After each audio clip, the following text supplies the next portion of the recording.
Me acusaron de abuso mientras hacía mi trabajo, perdí mi carrera, mi familia casi se rompe y la verdad salió demasiado tarde. Pasé 18 años de mi vida estudiando y trabajando para convertirme en médico de urgencias. 18 años de sacrificios constantes, de noches sin dormir, de exámenes que parecían diseñados para quebrarte, de residencias interminables donde el cansancio se volvía parte del cuerpo. Cuando miro hacia atrás, no recuerdo un solo atajo. Todo lo que tuve me lo gané paso a paso. A los 40 años, por fin sentía que había llegado a un lugar estable. Tenía una carrera respetada, un matrimonio de 15 años y 3 hijos que eran el centro de mi vida. No era una existencia perfecta, pero sí una vida buena. De esas que no se presumen, pero se agradecen. Me llamo Rodrigo Méndez y trabajaba como médico de urgencias en el Hospital General San Rafael, un hospital de tamaño mediano en una ciudad de unas 200.000 personas. Llegué ahí 8 años atrás, después de terminar mi residencia en un hospital más grande de la capital. Elegí ese lugar por razones simples, el salario era justo, las horas eran duras pero manejables, y estaba cerca de la casa donde crecí. Ganaba alrededor de $185,000 al año. Mi esposa, Elena, es profesora de secundaria. Enseña literatura inglesa y gana cerca de $48,000 al año. Entre los dos manteníamos una casa de 4 habitaciones en un vecindario tranquilo, con buenos vecinos y escuelas decentes. Teníamos una hipoteca de $2,400 al mes, gastos escolares, actividades de los niños. Nada fuera de lo común. Daniela, nuestra hija mayor, tenía 14 años y jugaba voleibol. Sebastián, de 11, tomaba clases de piano 2 veces por semana. Valeria, la más pequeña, tenía 8 y estaba obsesionada con la gimnasia. Nuestra rutina era predecible, casi aburrida, y eso me parecía un privilegio. Yo trabajaba turnos rotativos de 12 horas, 3 o 4 días por semana. Cuando estaba en casa, ayudaba con las tareas, cocinaba, llevaba a los niños a sus actividades. Los fines de semana libres íbamos al parque o veíamos películas en familia. No éramos ricos, pero éramos felices. O al menos yo creía que lo éramos. Todo empezó a romperse el miércoles 15 de marzo. Era mi segundo día de un turno de 3 días consecutivos. La sala de urgencias estaba moderadamente ocupada, lo normal para un día entre semana. Algunos casos de gripe, un esguince de tobillo, una posible apendicitis que terminó siendo solo indigestión. Nada fuera de lo habitual. Alrededor de las 3:30 de la tarde, llegó una paciente en ambulancia. Se llamaba Mónica Reyes, tenía 29 años y se quejaba de un dolor abdominal severo en el lado derecho. Los paramédicos dijeron que la habían encontrado en su apartamento, doblada del dolor, con náuseas y vómitos. La evalué siguiendo el protocolo estándar. Le pregunté cuándo había empezado el dolor, cómo se sentía, si había comido algo fuera de lo normal. Me dijo que había comenzado esa misma mañana como una molestia leve, pero que en las últimas horas se había vuelto insoportable. Ordené análisis de sangre y una tomografía. Los resultados mostraron una pequeña masa en el ovario derecho, compatible con un quiste que necesitaba ser drenado. Era un procedimiento relativamente sencillo, que requería sedación leve. Nada urgente, nada extraño. Le expliqué con calma en qué consistía el procedimiento. Le dije que la sedaríamos lo suficiente para que no sintiera dolor, pero que seguiría parcialmente consciente. Usaríamos una aguja guiada por ultrasonido para drenar el quiste y todo duraría entre 20 y 30 minutos. Le hablé de los riesgos, de las molestias esperables, de lo que podía sentir después. Mónica escuchó y firmó el consentimiento informado. En ese punto, el protocolo del hospital es claro y no admite excepciones. Cualquier procedimiento con sedación, por mínima que sea, debe realizarse con el médico tratante y una enfermera registrada presentes en todo momento. Esa regla existe para proteger al paciente y al personal médico. La enfermera asignada fue Carmen Ruiz. Tenía 45 años y llevaba 2 décadas trabajando en el hospital. Habíamos coincidido en incontables procedimientos.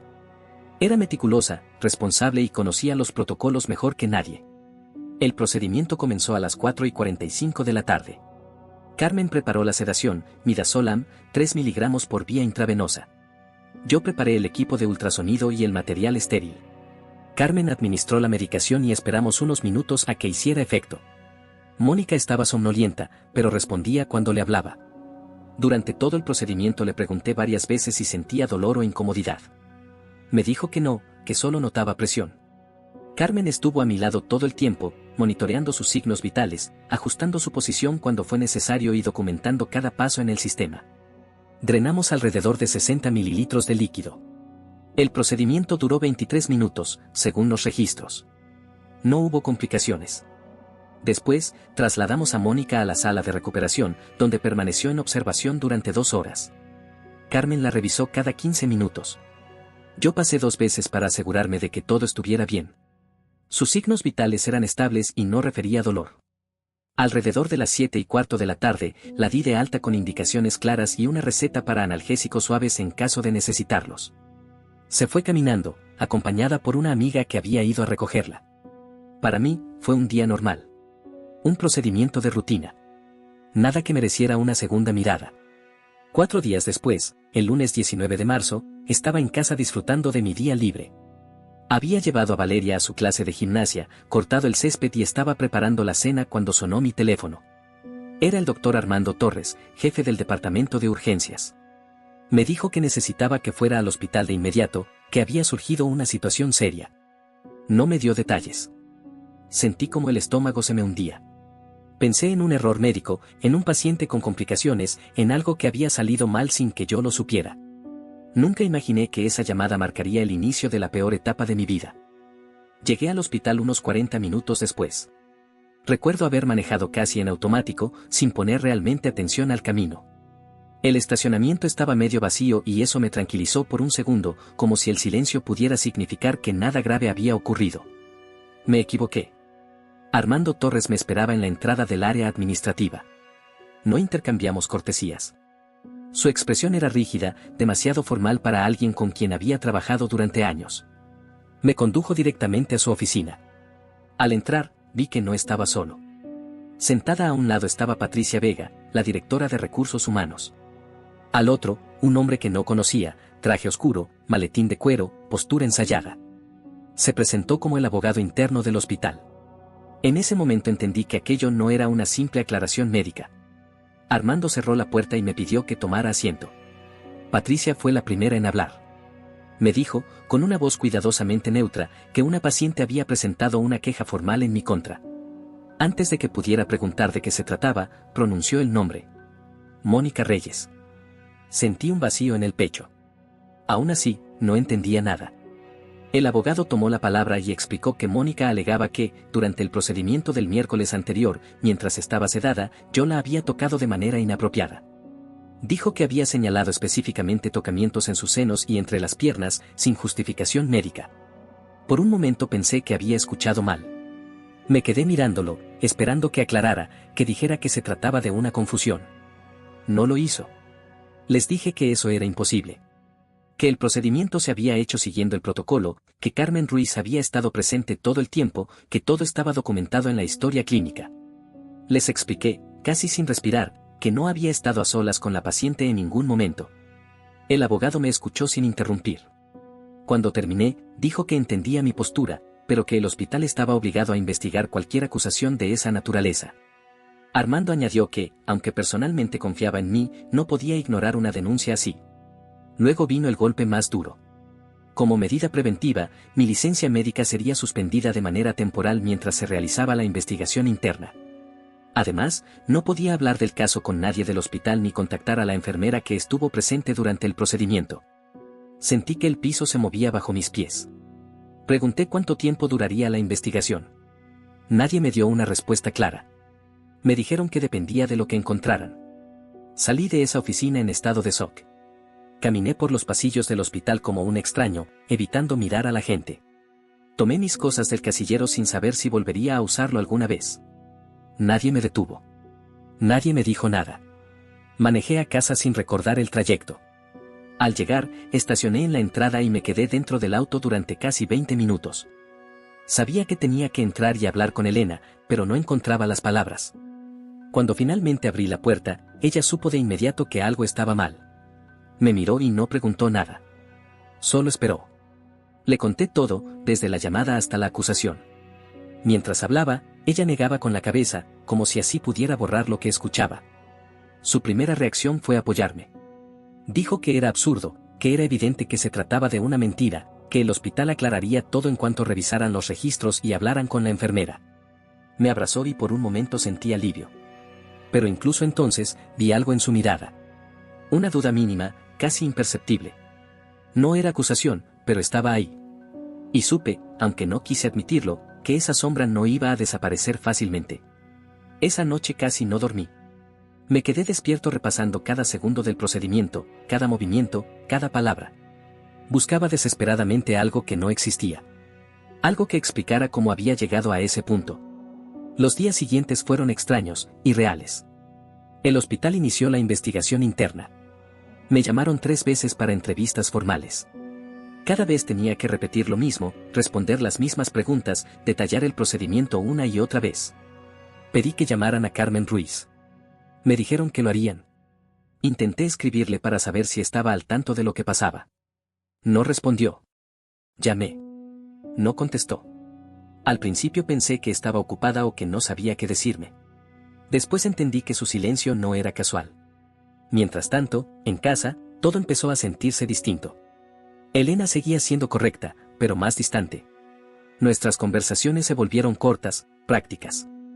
Los niños notaban la tensión, aunque no entendían qué ocurría. Yo trataba de mantener la normalidad, pero por dentro empezaba a formarse un miedo profundo.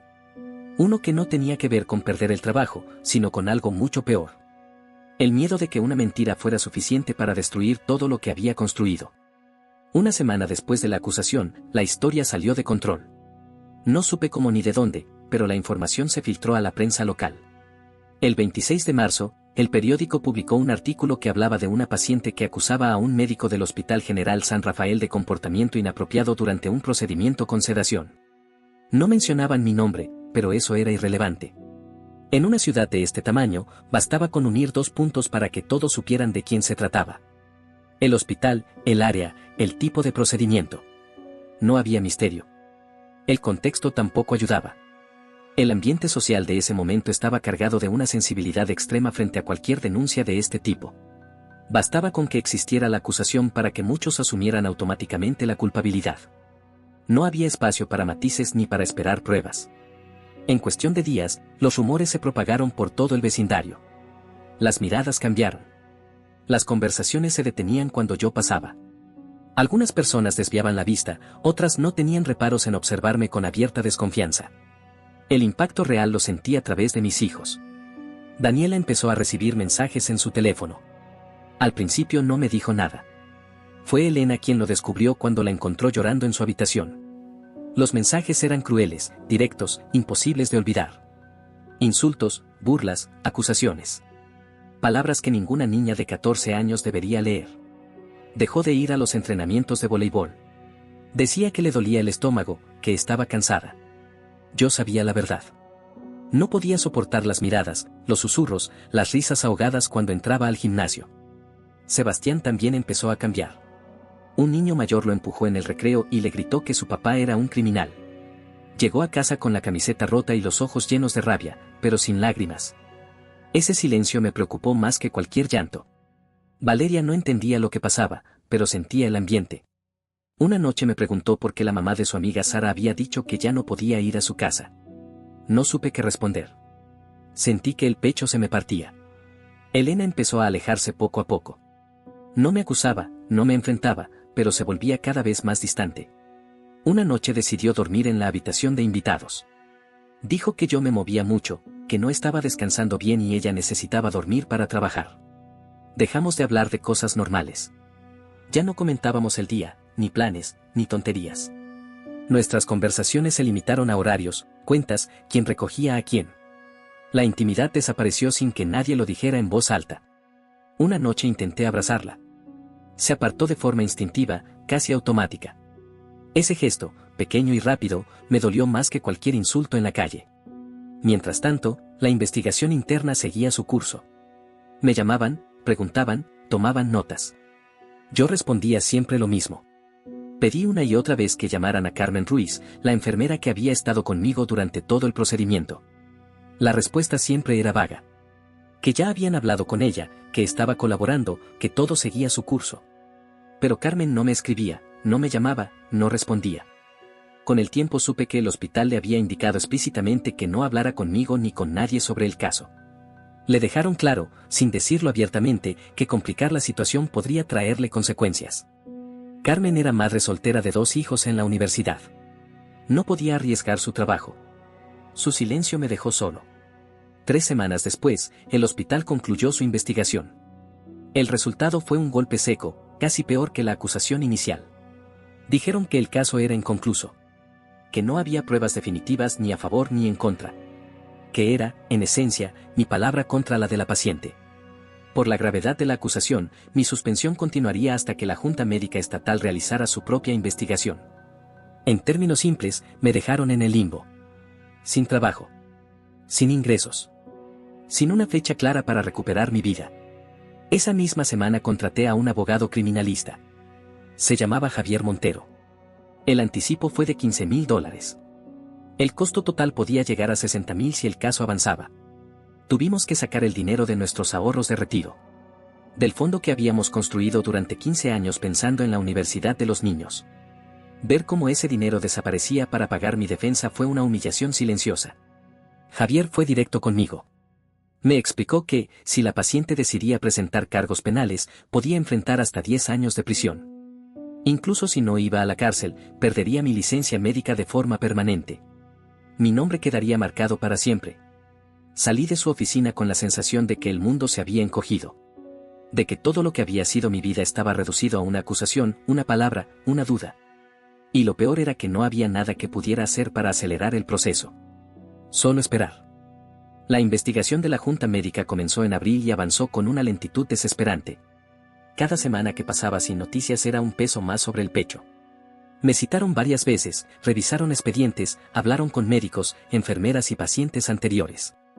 Todo ocurría a puertas cerradas, lejos de mí, mientras mi vida seguía detenida. Javier solicitó formalmente el testimonio de Carmen Ruiz. Insistió una y otra vez en que era una pieza clave. El hospital respondió que Carmen ya había entregado una declaración escrita. Cuando finalmente la vimos, entendí por qué me había dejado sin defensa. En ese documento, Carmen afirmaba que no había visto nada inapropiado durante el procedimiento. Pero añadía que, al estar concentrada en los signos vitales de la paciente, no podía asegurar con certeza absoluta que nada hubiera ocurrido. Era una respuesta cuidadosamente redactada. No me acusaba, pero tampoco me respaldaba. Protegía al hospital y me dejaba expuesto.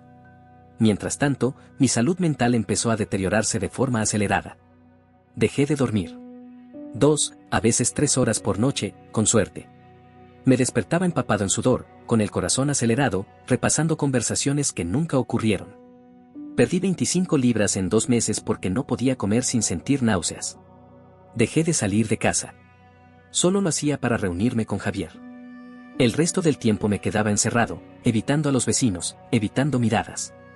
Cuando sacaba la basura o revisaba el buzón, sentía los ojos encima. Algunos bajaban la mirada.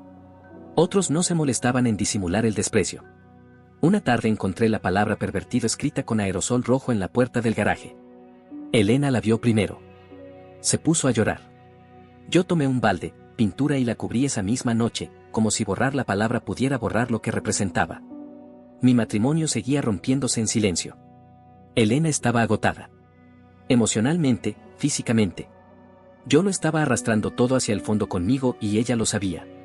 La peor discusión llegó en mayo, 2 meses después de la acusación. Me preguntó si estaba seguro de que no había pasado nada. No gritó. No acusó. Lo dijo con una voz cansada, temblorosa. Me preguntó si no había hecho algo sin darme cuenta, algo que pudiera haberse malinterpretado. Sentí que el aire se me iba. Le grité que por supuesto que estaba seguro, que no podía creer que me preguntara eso. Ella gritó de vuelta que no sabía qué creer, que todo se había vuelto demasiado grande, que sentía que ya no me conocía. Esa noche dormimos en habitaciones separadas. Días después encontré, sin querer, una tarjeta de un abogado de divorcios en su bolso. No me dijo nada. No hizo falta. Lo que más me destruía no era el miedo a perderlo todo, sino sentir que estaba arrastrando a mis hijos conmigo. Daniela empezó a sufrir ansiedad severa. Comenzó a ir a terapia 2 veces por semana. Cada sesión costaba más de lo que podíamos permitirnos, pero no había alternativa. Sebastián se volvió retraído, casi invisible. Pasaba horas encerrado en su cuarto. Sus calificaciones cayeron en picada. Valeria empezó a mojar la cama otra vez, algo que no hacía desde hacía años. Se despertaba llorando, pidiendo dormir con nosotros. Como padre, se supone que debes proteger a tus hijos. Yo era la razón por la que estaban sufriendo. Ese pensamiento no me dejaba en paz. En junio, 3 meses después de la acusación, toqué fondo. Una noche, cuando todos dormían, me quedé solo en el garaje con una botella de whisky y las llaves del auto en la mano. Ya no pensaba en huir ni en distraerme. Pensaba en terminar con todo. Convencido de que, sin mí, mi familia estaría mejor. Que el seguro de vida podría ayudarlos a empezar de nuevo, sin cargar con mi nombre, sin cargar conmigo. Me quedé ahí, con la mano temblando, sintiendo que había llegado al límite. Y entonces, la puerta del garaje se abrió. Era Elena. No sé qué la despertó ni por qué bajó justo esa noche, pero me encontró ahí, sentado en el suelo del garaje, con la botella a medio vaciar y las llaves apretadas en la mano. No dijo nada al principio. Me miró y entendió todo sin necesidad de palabras. Empezó a llorar. Yo también.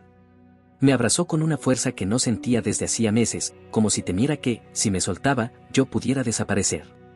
Me dijo que no podía rendirme, que los niños me necesitaban, que ella me necesitaba. No habló de acusaciones ni de dudas. Habló de vida. Esa noche no me dejó solo. Se quedó conmigo hasta que el temblor en las manos se me pasó y el cansancio pudo más que la desesperación. Sin saberlo, me salvó. A partir de ese momento, Elena insistió en que buscara ayuda profesional. Ya no era una sugerencia, era una condición. Acepté porque sabía que, si seguía así, no iba a sobrevivir. Empecé a ver a un psiquiatra, el doctor Fernando Campos. Después de varias sesiones, me diagnosticó depresión mayor y trastorno de estrés postraumático. Me recetó antidepresivos y ansiolíticos. Las primeras semanas fueron duras. Me sentía lento, desconectado, como si mi cuerpo no me perteneciera del todo. Pero poco a poco, algo empezó a cambiar. No era felicidad. Era estabilidad. Dejé de tener pensamientos oscuros constantes. Volví a dormir algunas horas seguidas. Empecé a comer sin que el estómago se me cerrara. Mientras tanto, Javier seguía trabajando. Algo en la historia de Mónica no le cuadraba desde el principio. Había detalles que no encajaban, contradicciones pequeñas, pero persistentes. Decidió investigar por su cuenta y contrató a un investigador privado llamado Marco Silva. Durante semanas, yo no supe nada. Estaba demasiado ocupado intentando mantenerme a flote. Hasta que un día, Javier me llamó y me pidió que fuera a su oficina de inmediato. Su tono era distinto. Más tenso. Más firme. Cuando llegué, me dijo que lo que habían encontrado podía cambiarlo todo. Mónica Reyes no era su nombre real. En realidad, se llamaba Mónica Salazar. Marco había rastreado su historial y encontró un patrón inquietante. Tenía antecedentes de denuncias similares contra médicos en otros estados. Las historias se repetían casi palabra por palabra. Procedimientos con sedación, acusaciones de tocamientos, presión legal rápida. En todos los casos, aparecía el mismo abogado, Ricardo Fuentes. Algunos hospitales habían optado por acuerdos económicos para evitar el escándalo. Otros casos se habían diluido antes de llegar a juicio. Pero el patrón estaba ahí. No era un hecho aislado. Era un esquema. Javier presentó esta información ante la Junta Médica y también ante el hospital en julio. Al mismo tiempo, solicitó formalmente una revisión más profunda de todo el manejo del caso. No solo de la acusación, sino de las decisiones internas, los tiempos, los silencios. Fue durante esa revisión cuando apareció algo que nadie había mencionado hasta entonces. El hospital había instalado semanas antes un nuevo sistema de cámaras de seguridad. Eran discretas, casi invisibles, y cubrían áreas que antes no estaban grabadas. Una de esas cámaras apuntaba directamente a la zona donde yo había atendido a Mónica. Cuando escuché eso, sentí una mezcla de alivio y rabia. Porque si esas grabaciones existían, entonces la verdad había estado ahí todo el tiempo. Y alguien había decidido ocultarla. Javier pidió las grabaciones de inmediato. El hospital se negó. Alegaron temas de privacidad, protocolos internos, limitaciones legales. Excusas. Javier no se detuvo. Presentó una solicitud judicial. Y por primera vez desde marzo, sentí que tal vez, solo tal vez, la verdad aún tenía una oportunidad de salir a la luz. La espera por las grabaciones fue otra forma de tortura. El hospital retrasó todo lo que pudo. Cada solicitud venía acompañada de una respuesta ambigua, de plazos que se estiraban, de silencios estratégicos. Javier insistía. Presionaba. Amenazaba con acciones legales más agresivas. Yo solo podía esperar. A finales de julio, finalmente, bajo orden judicial, el hospital entregó los videos. Recuerdo el momento exacto en que Javier me llamó para decirme que ya los tenía. Me pidió que fuera a su oficina. No quiso adelantar nada por teléfono. Cuando llegué, cerró la puerta y puso el video en la pantalla. Lo vi todo. Mi llegada al área de procedimientos. La preparación. La sedación. Carmen a mi lado en todo momento. Cada movimiento era claro, limpio, profesional. No había sombras, no había ángulos dudosos, no había segundos sin testigos. No había absolutamente nada que respaldara la acusación. Cuando terminó el video, me quedé en silencio. No sentí euforia. Sentí cansancio. Un cansancio profundo, acumulado durante meses. Pero el video no solo demostraba mi inocencia. Demostraba algo más grave. Alguien dentro del hospital sabía que esas cámaras existían. Y aún así, permitió que el caso avanzara como si no hubiera pruebas objetivas. Permitieron que me suspendieran, que mi nombre se manchara, que mi familia se destruyera poco a poco. Javier cambió de estrategia de inmediato. Ya no se trataba solo de defenderme. Pasó al ataque. Presentó acciones legales para que se investigara penalmente a Mónica y a su abogado, Ricardo Fuentes, por fraude, extorsión y conspiración. Al mismo tiempo, solicitó que se abriera una investigación formal contra directivos del hospital por ocultar pruebas e interferir con testigos. Carmen fue llamada nuevamente. Esta vez, no pudo esconderse detrás de declaraciones tibias. Con las grabaciones sobre la mesa, dijo la verdad completa. Admitió que había estado presente todo el tiempo, que nunca vio nada inapropiado, y que había sido presionada para no involucrarse más. La Junta Médica revisó todo en agosto. Los videos, los registros, los testimonios completos. No tardaron mucho en llegar a una conclusión.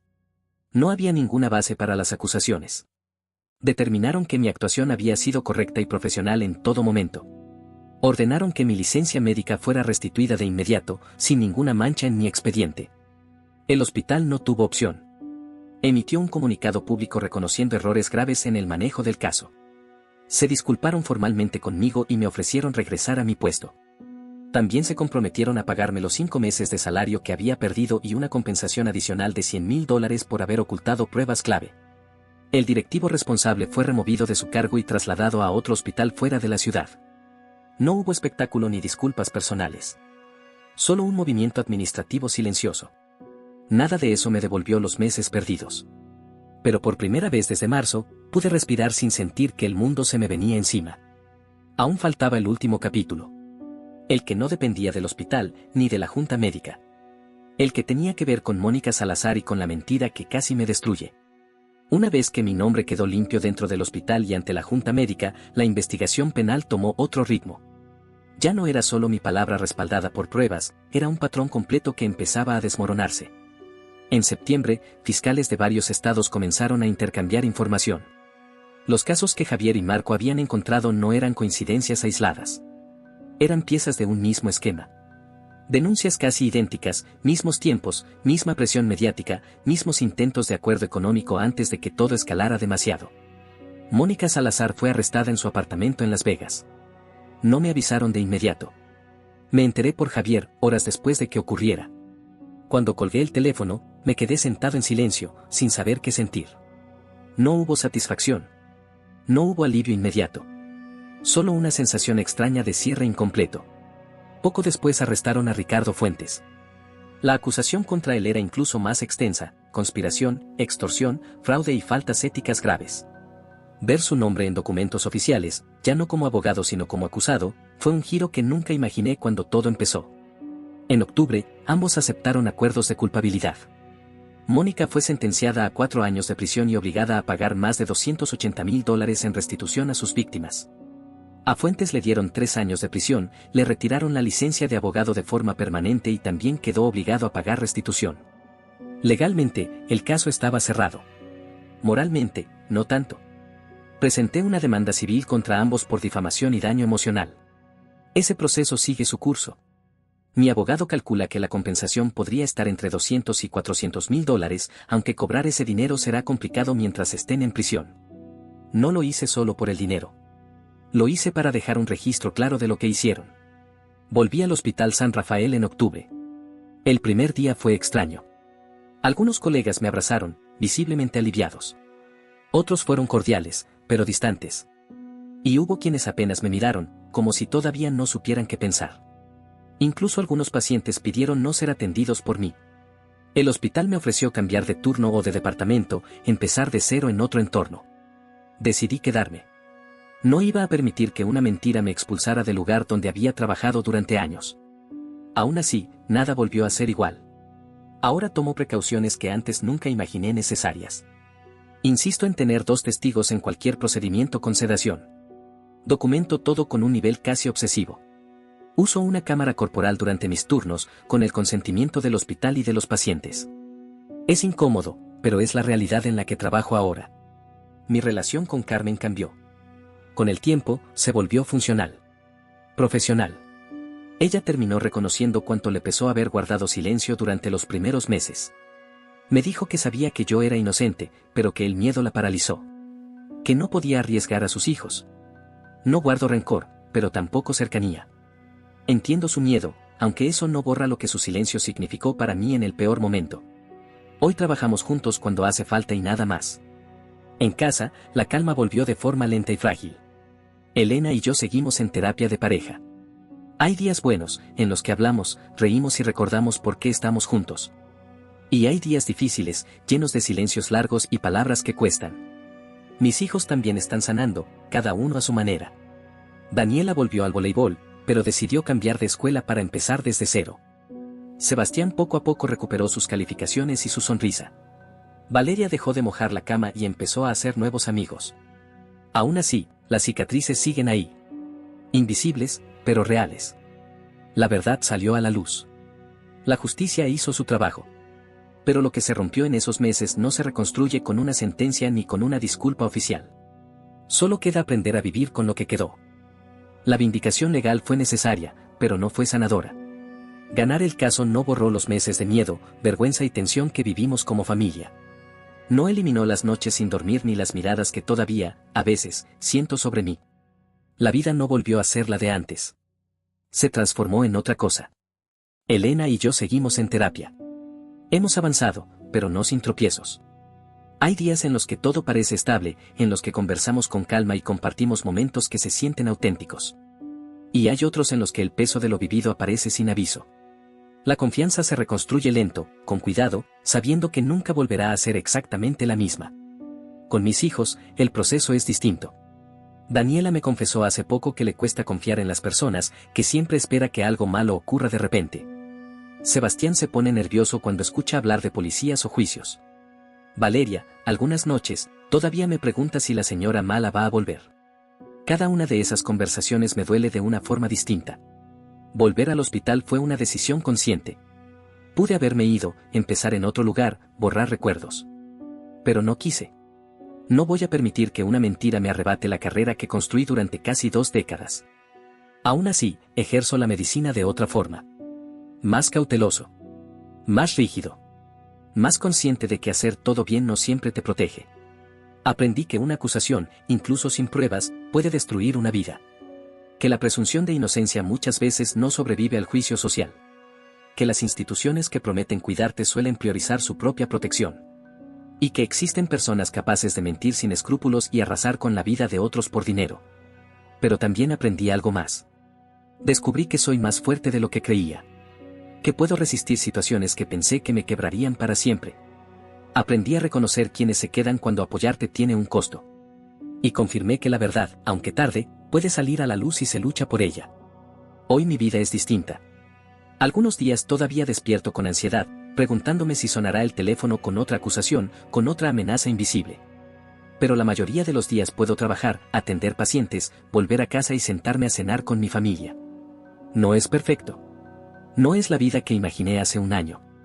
Pero después de lo cerca que estuve de perderlo todo, eso es suficiente. No olvides dejar tu opinión en los comentarios, dejar tu like y compartir este video.